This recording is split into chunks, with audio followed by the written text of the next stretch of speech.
இந்த தொழில் மிகவும் வளர்ந்து வரும் ஒரு தொழிலாகும். அதாவது உலக அளவில் எடுத்துக்கொண்டால் சீனா முதலிடத்தில் உற்பத்தியில் உள்ளது. அதற்கடுத்து சீனாவிற்கு அடுத்து இரண்டாவது இடத்தில் இந்தியா மாபெரும் அளவில் உற்பத்தியில் உள்ளது. இந்த தொழிலுக்கு ஏன் இவ்வளவு அதிக முக்கியத்துவம் தர வேண்டும் என்றால் இது அதிக வேலைவாய்ப்புகளை உருவாக்குகிறது.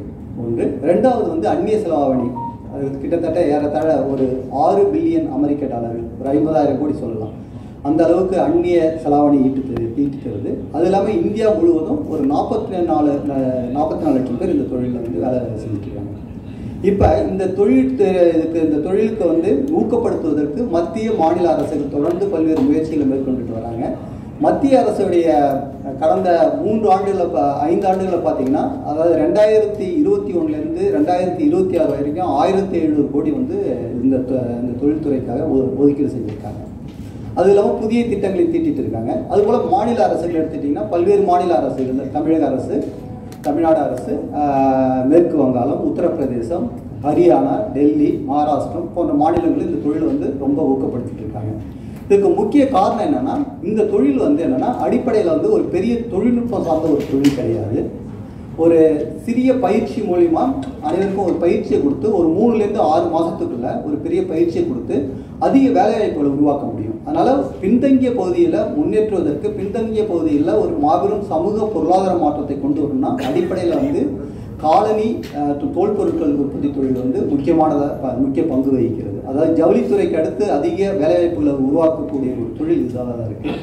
இது வரைக்கும் பார்த்தீங்கன்னா மத்திய அரசினுடைய இலக்கின்படி இது வரைக்கும் ஒரு 23.69 பில்லியன் அமெரிக்க டாலர் ஏற்றுமதி ஆகிட்டு இருக்கு இது வரைக்கும் தொழிலில்.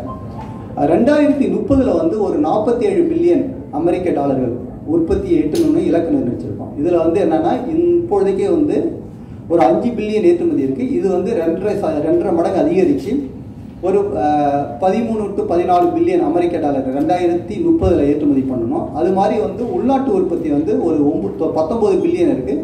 அந்த 19 பில்லியன் 2 மடங்கு ஆகும், 34 பில்லியன் ஆகும்.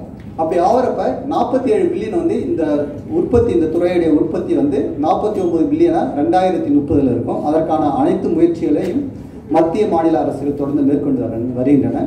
அதோடு கூடுதலாக இந்த துறையில் 25 லட்சம் பேருக்கு புதிய வேலைவாய்ப்புகள் இந்திய அளவில் கிடைக்கும். இப்பொழுதைக்கு ஒரு 44 லட்சம் பேருக்கு வேலைவாய்ப்பு கொடுத்துட்டு இருக்காங்க. கூடுதலாக இன்னும் ஒரு 25 லட்சம் பேருக்கு புதிய வேலைவாய்ப்புகள் கிடைக்கும். அதுவும் மிகவும் பின்தங்கிய பகுதியில். மற்ற துறைகளை ஒப்பிட்டு பார்த்தீங்கன்னா அதிகமாக ஆண்களுக்கு தான் வேலைவாய்ப்பு கிடைக்கும்.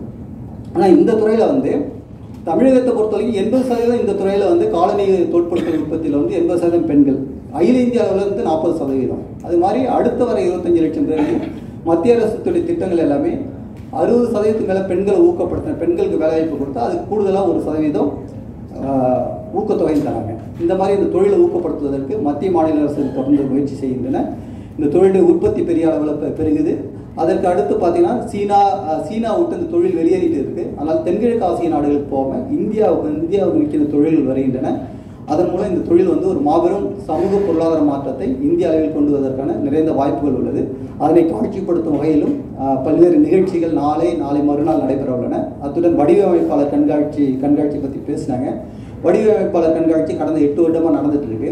அதில் பார்த்தீங்கன்னா போன வருடம் குறைஞ்சது ஒரு 434 லட்சத்துக்கு ஒரு பெரிய தொழில் நடந்திருக்கு.